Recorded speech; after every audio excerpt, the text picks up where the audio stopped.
Hello. I read the article on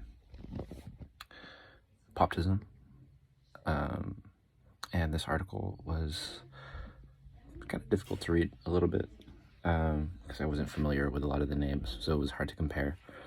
But I think the biggest thing to take away from this article was the idea of being mainstream. I think today critics really highlight mainstream artists because it's what people want to see and want to hear. Like people want to hear criticism about Justin Bieber or Drake.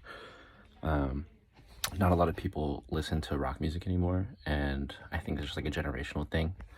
I don't think it's like a critic's fault or anything like that.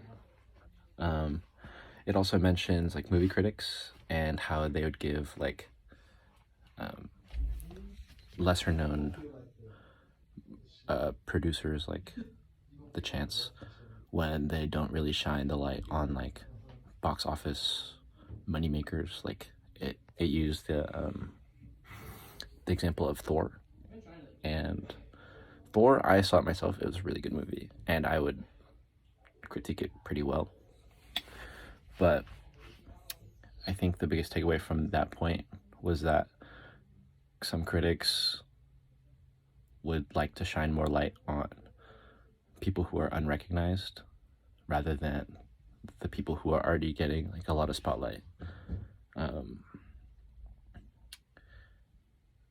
I see this a lot with artists, most definitely, and that's like what the article's about. So, it I don't really know a lot about like Bruce Springsteen or Taylor Swift or anything like that, so I wasn't able to compare them pretty well. But I do, I do see now that critics are uplifting a lot of unrecognized underground artists, and it's allowing them to like showcase their music more. But like mainstream like TMZ or anything like that, or any like news culture sites are like giving these mainstream artists like the same platform.